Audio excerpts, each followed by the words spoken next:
नमस्कार दोस्तों, जागो दुनिया चैनल पर आप लोग का बहुत बहुत स्वागत है। और जो लोग भी इस चैनल पर नए हैं वे जाकर चैनल को सब्सक्राइब कर देंगे। तो आइए आज हम भारतीय नौसेना के बारे में जानने जा रहे हैं कि इसमें बहुत बड़े पैमाने पर वैकेंसी निकली है। और ये जो वैकेंसी है आपको आर्टिफिशियल अप्रेंटिस और सीनियर सेकेंडरी रिक्रूट्स में आपको निकली है। ठीक है, तो आइए इसकी पूरी प्रक्रिया के बारे में हम समझते हैं कि कब से कब तक इसकी फॉर्म का डेट है और क्या क्या इसकी योग्यता है, क्या क्या इसकी फिजिकल टेस्ट में इसकी क्या क्या प्रक्रिया है, रिटन टेस्ट की क्या क्या प्रक्रिया है। ठीक है, कौन कौन से लोग अप्लाई कर सकते हैं, इसमें आपको पूरी डिटेल्स मिल जाएगी। इसके बाद आपको कोई वीडियो देखने की ज़रूरत नहीं पड़ेगी। ठीक है, तो आइए इसके बारे में हम पूरी डिटेल्स को पढ़ते हैं। तो आर्टिफिशियल अप्रेंटिस और सीनियर सेकेंडरी रिक्रूट्स देख रहे हैं कि फरवरी 2022 बैच के लिए नौसैनिकों के रूप में अविवाहित पुरुष अभ्यर्थियों से ई आवेदन पत्र आमंत्रित करती है। तो फरवरी 2022 बैच के लिए जो है आपको आर्टिफिशियल अप्रेंटिस और सीनियर सेकेंडरी रिक्रूट्स के लिए आवेदन मांगा गया है। ठीक है, और इसके जो अभ्यर्थी होंगे वो अविवाहित होंगे। ठीक है, तो इसमें जो टोटल जो सीट है वो आर्टिफिशियल अप्रेंटिस के लिए आपको 500 सीट है। देख रहे हैं यहाँ पर 500 सीट है और 2000 जो सीट है वो सीनियर सेकेंडरी रिक्रूट्स पदों के लिए है। मतलब कि टोटल जो है आपको 2500 सीट पर आपको ये वैकेंसी निकली है। ठीक है, और इसमें क्या होगा कि एसएसआर पदों के लिए रिक्त पदों को राज्य के अनुसार आवंटित किया गया है। मतलब कि जो ये 2500 जो वैकेंसी है वो आपको हर एक स्टेट का अलग अलग आपको आवंटित किया गया है। हर एक स्टेट का अलग अलग आपको होगा। ठीक है, और कुल 2500 पदों के लिए आपको 10,000 अभ्यर्थियों को लिखित परीक्षा और शारीरिक स्वास्थ्य जांच के लिए बुलाया गया है। ठीक है, मतलब कि जो टोटल 10,000 अभ्यर्थी ही रिटन टेस्ट और फिजिकल टेस्ट में भाग ले सकते हैं। ठीक है, और इसका जो कट ऑफ होगा वो विभिन्न राज्यों के लिए लिखित परीक्षा में उपस्थित होने के लिए क्वालिफाइंग कट ऑफ अलग अलग होंगे। मतलब कि हर एक स्टेट का जो कट ऑफ होगा वो अलग अलग होगा। ठीक है, जब आप रिटन टेस्ट दीजिएगा उसके पहले आपको एक कट ऑफ निकलेगा और उस कट ऑफ में जो लोग शामिल होंगे उस कट ऑफ और वो जो कट ऑफ होगा वो हर एक स्टेट का अलग अलग होगा। ठीक है, और ये जो कट ऑफ होगा वो आपको 12 के मार्क्स के बेसिस पर आपको निकाला जाएगा और उसी के आधार पर आप फिर बाद में जो लोग चुने जाएंगे उनको रिटन टेस्ट में भाग लेने का मौका दिया जाएगा। तो आइए हम इसकी योग्यता के बारे में जान लेते हैं कि कौन कौन लोग इसमें अप्लाई कर सकते हैं। तो जो आर्टिफिशियल अप्रेंटिस है उसके लिए आपको 10+2 में साइंस स्ट्रीम होना चाहिए, फिजिक्स केमिस्ट्री मैथ बायोलॉजी। ठीक है, बायोलॉजी भी हो रहे तो कोई दिक्कत नहीं है। ठीक है, आपको इसमें 60% अंक लाना जरूरी है। ठीक, मतलब कि अगर आपको 10+2 में 60% अंक है तभी आप AA के लिए अप्लाई कर सकते हैं। ठीक है, अब SSR की बात करें तो 10+2 में इसका भी वही क्वालिफिकेशन है कि मतलब कि आपको 10+2 में आपको फिजिक्स केमिस्ट्री मैथ या बायोलॉजी से आपको होना चाहिए। ठीक है, और आपको इसमें कोई परसेंटेज न्यूनतम परसेंटेज नहीं दिया हुआ है कि कितना मार्क्स पर आप अप्लाई कर सकते हैं। आपका अगर 60% से कम मार्क्स भी है तो आप इसके लिए अप्लाई कर सकते हैं। SSR के लिए AA के लिए आपको 60% अंक होना अनिवार्य है। ठीक है, अब आयु के बारे में जान लेते हैं कि जिन अभ्यर्थियों का आयु 1 फरवरी 2002 और 31 जनवरी 2005 के बीच में जिनका भी जन्म हुआ है वही इसके लिए योग्य होंगे। ठीक है, आइए इसका वेतन के बारे में बात करते हैं कि इसका जो वेतन होगा वो आपको ट्रेनिंग के समय आपको 14,600 रुपये आपको वेतन दिया जाएगा। ठीक है, और जब आपका ट्रेनिंग ख़त्म हो जाएगा, जब आप ज्वाइन कीजिएगा तो आपका जो वेतन है वो आपको लेवल 3 के अंतर्गत ये वैकेंसी आता है। तो आपको 21,700 से 69,100 के बीच में रखा जाएगा। ठीक है, इसके अलावा आपको 5200 रुपया प्रति माह सैनिक सेवा भत्ता मिलता है। ये सब आपको दिया जाएगा। मतलब कि आपका जो वेतन होगा वो शुरू में आप जब ज्वाइन कीजिएगा तो आपको 30,000 के लगभग आपको वेतन मिलेगा। 30,000 35,000 के लगभग आपको वेतन मिलेगा।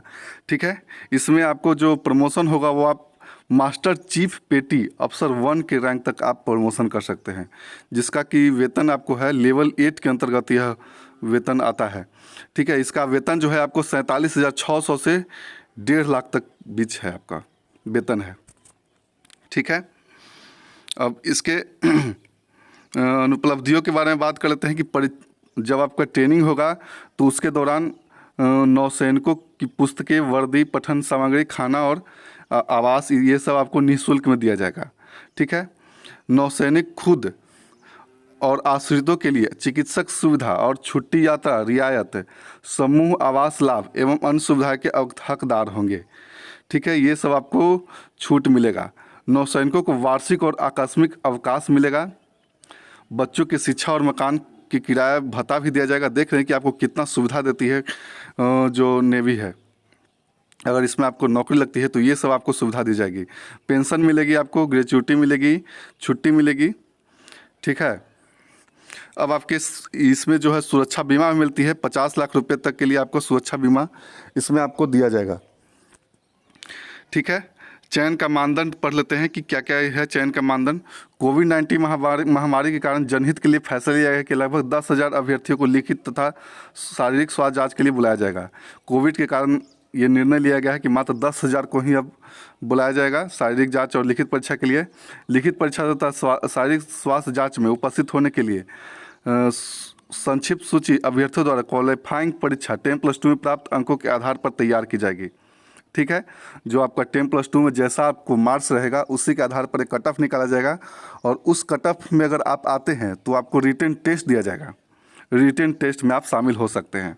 ठीक है, और इससे मात्र 10,000 लोग ही रिटन टेस्ट में भाग लेंगे। ठीक है, तो जिनका भी अच्छा मार्क्स होगा 10+2 में वो निश्चिंत रहें। ठीक है, अब आते हैं कि इसके लिखित रिटन टेस्ट में क्या क्या पूछा जाएगा। इसके रिटन टेस्ट में आपको हिंदी और अंग्रेजी में आपको प्रश्न रहेगा। आपको प्रश्न में आपको 4 खंड रहेगा। ठीक है, 4 सेक्शन में आपको प्रश्न बटा रहेगा, जिसमें आपको इंग्लिश रहेगा, साइंस रहेगा, मैथ रहेगा और सोशल साइंस रहेगा। ठीक है, सामान्य ज्ञान। और जो प्रश्न पत्र आपको रहेगा वो 10+2 के स्तर का होगा। और इसके विशेष आपको पाठ्यक्रम के अगर आपको बारे में जानना है तो इसके आपको वेबसाइट पर आप इसके जान सकते हैं कि www.joinindiannavy.gov.in पर आप इसके वेबसाइट पर आप इसके पूरी जो प्रश्न पत्र है कि क्या क्या इसमें सिलेबस है इसके बारे में आप जान सकते हैं। ठीक है, और ये जो आपको जो परीक्षा होगा वो आपको 1 घंटे का ही मात्र होगा। ठीक है, लिखित परीक्षा होने के बाद उसी दिन अभ्यर्थी को शारीरिक स्वास्थ्य जांच परीक्षा में उपस्थित होना पड़ेगा। मतलब कि जिस दिन आपको रिटन टेस्ट होगा उसी दिन आपको फिजिकल एग्जाम भी लिया जाएगा।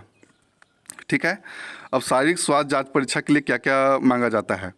तो चयन के लिए शारीरिक स्वास्थ्य जांच में उत्तीर्ण होना अनिवार्य है। ठीक है, PFT में 7 मिनट में 1.6 किलोमीटर की दौड़ होगी। मतलब कि आपको 1600 मीटर जो दौड़ होगा वो आपको 7 मिनट में दौड़ना होगा।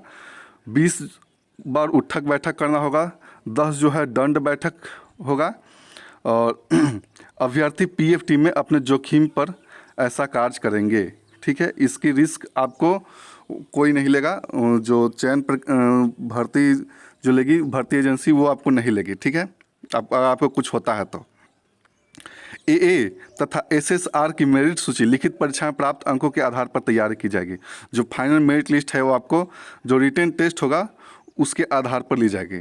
ठीक है, PFT में उत्तीर्ण होना अनिवार्य है। मतलब कि आपको जो फिजिकल एफिशिएंसी टेस्ट होगा उसमें आपको उत्तीर्ण होना अनिवार्य है। AA के लिए all India order of merit के आधार पर सिर्फ 600 अभ्यर्थियों जो कि AA भर्ती के लिए पात्रता मानदंड को पूरा करते हैं उन्हें भारतीय नौसैनिक पोस्ट INS चिल्का में नामांकन चिकित्सा परीक्षा के लिए बुलावा पत्र जारी किया जाएगा।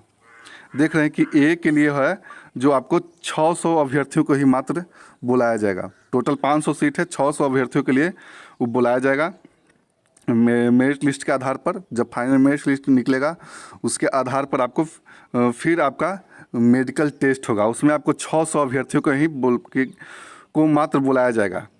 ठीक है, कहाँ पर बुलाया जाएगा? INS चिल्का में। ठीक है, SSR के लिए state wise order of merit के आधार पर लगभग 2500 अभ्यर्थियों को बुलाया जाएगा। ठीक है, देख रहे हैं कि AA जो पोस्ट है उसके लिए आपको इंडिया स्टेट वाइज पर नहीं, इंडिया लेवल पर आपको मेरिट लिस्ट बनेगा उस पर आपको बुलाया जाएगा। लेकिन एसएसआर के लिए आपको स्टेट वाइज मेरिट लिस्ट निकलेगा, ठीक है। और उसके बाद इनका जो है मेडिकल टेस्ट होगा आईएनएस चिल्का में ही, ठीक है। अब एसएसआर भर्ती के लिए चिल्का में होने वाले नामांकन चिकित्सा परीक्षा के लिए कट ऑफ अंक विभिन्न राज्यों के लिए अलग अलग होंगे। देख रहे हैं कि एसएसआर जो पोस्ट है उसके लिए जो आपको मेडिकल टेस्ट होगा वो आपको स्टेट वाइज निकलेगा, लेकिन ए के लिए आपको ऑल इंडिया मेरिट रैंक के आधार पर आपको निकलेगा, ठीक है। अब चिकित्सक मानक में आपको क्या होना चाहिए कि चिकित्सा जांच प्राधिकृत सैनिक चिकित्सा द्वारा प्रवेश लेने वाले नौसैनिकों पर लागू वर्तमान नियमावली में निर्धारित चिकित्सक मानक के अनुसार की जाएगी। तो आइए क्या क्या मानक है। तो न्यूनतम कद आपको 157 सेंटीमीटर होना चाहिए। वजन और छाती के समानुपात होना चाहिए, ठीक है। न्यूनतम 5 सेंटीमीटर आप छाती फुला सकते हैं, ठीक है। मतलब कि आपको टोटल जो हाइट है वो आपको 157 सेंटीमीटर होना चाहिए। और जो छाती जो होना चाहिए वो वजन और छाती बराबर होना चाहिए, ठीक है। और 5 सेंटीमीटर तक आप फुला सकते हैं, ठीक है। आगे पढ़ते हैं कि नौसैनिक आदेश 1/2008 के अनुसार अभ्यर्थी मानसिक और शारीरिक स्वास्थ्य किसी ऐसी बीमारी अपंगता से मुक्त जिससे शांति और युद्ध में कर्तव्य का सफल निष्पादन पर प्रभाव पड़ता हो, नौसैनिक आदेश का सार अधिकारी वेबसाइट पर उपलब्ध है। तो ये आपके लिए उतना इम्पोर्टेंट नहीं है। तो आपको आगे पढ़ते हैं कि क्या क्या लिया जाएगा। मेन हम आपको बता देते हैं कि इसमें आँख का क्या होता है कि बिना चश्मे के आपको सही आँख 6/6 होना चाहिए और ख़राब आँख 6/9 तक आपको चल सकता है। चश्मे सहित आपको 6/6 और ख़राब आँख 6/6 होना चाहिए, ठीक है। अब अस्थाई टैटू के बारे में पढ़ लेते हैं। केवल कोहनी से नीचे अंदर की तरफ होना चाहिए। अगर टैटू आपके शरीर में है तो कोहनी से पीठी तक अंदर की तरफ और हथेली के पीछे शरीर के किसी अन्य भाग पर अस्थाई टैटू आपको नहीं स्वीकार किया जाएगा, ठीक है। तो जो लोग भी टैटू बनवाए हैं वो मिटवा देंगे। प्रशिक्षण और प्रारंभिक नियुक्ति पाठ्यक्रम के लिए प्रशिक्षण फरवरी 2022 से प्रारंभ हो जाएगा, जो आपका ट्रेनिंग है। और इसमें जो अप्रेंटिस के लिए वो आपको 9 सप्ताह का ट्रेनिंग चलेगा और एसएसआर के लिए 22 सप्ताह का आपको ट्रेनिंग चलेगा, ठीक है। प्रारंभिक नियुक्ति के बारे में पढ़ लेते हैं कि प्रारंभिक नियुक्ति प्रशिक्षण सफलतापूर्वक पूरा करने पर निर्भर करेगी।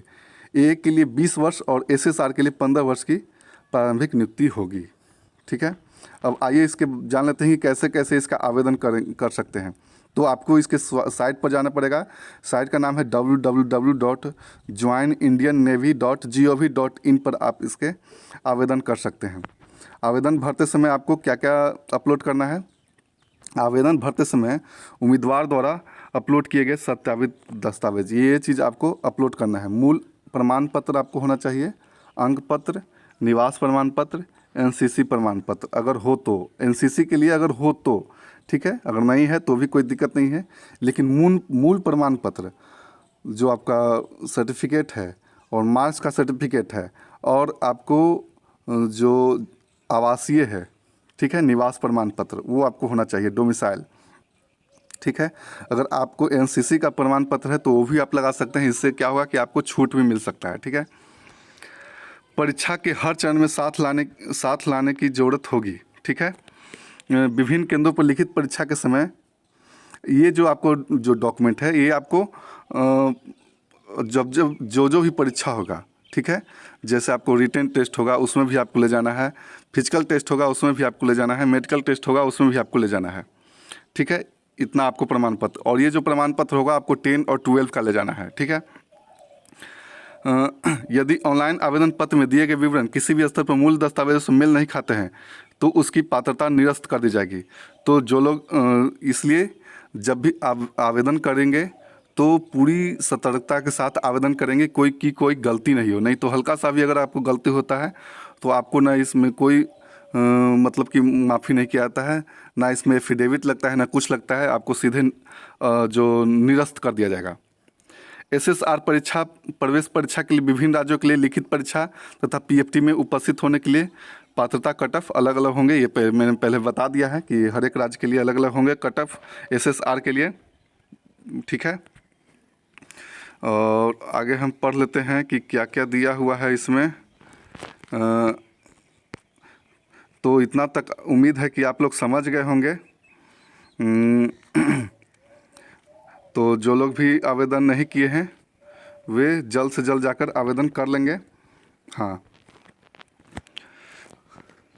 ठीक है। अब ये परीक्षा के बारे में दिया हुआ है कि फोटोग्राफ को अपलोड की फोटोग्राफ अच्छी किस्म के नीले रंग की पृष्ठभूमि में होनी चाहिए।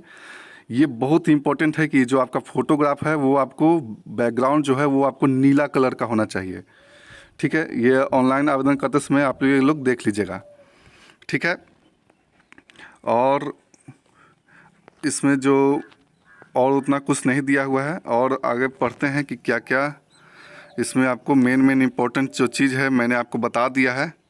हाँ, तो यहाँ पर देख सकते हैं कि ऑनलाइन परीक्षा में प्रवेश के लिए या उम्मीदवारों की योग्यता के लिए भारतीय नौसेना का निर्णय अंतिम होगा, ठीक है। अस्थायी निवास प्रमाण पत्र संबंधित गलत सूचना देने पर भर्ती या प्रशिक्षण के किसी भी स्तर पर उम्मीदवारी रद्द की जाएगी। लिखित परीक्षा में उपस्थित होने के लिए सभी अभ्यर्थियों को कोविड-19 निगेटिव टेस्ट होना चाहिए और ये RT-PCR लैब रिपोर्ट जो कि भारत सरकार द्वारा मान्यता प्राप्त लैब से जारी किया गया हो, ये लाना अनिवार्य है RT-PCR रिपोर्ट। और ये 72 घंटा पहले का होना चाहिए। तो ऑनलाइन आवेदन करने की जो अंतिम तिथि है वो 25 अक्टूबर तक है और इसकी जो ये 16 अक्टूबर से शुरू हो गई है। तो जो लोग भी आवेदन नहीं किए हैं वे अब आवेदन कर सकते हैं। तो उम्मीद करते हैं कि आपको ये वीडियो अच्छा लगा होगा तो चैनल को सब्सक्राइब और शेयर जरूर से जरूर कर दीजिएगा। धन्यवाद।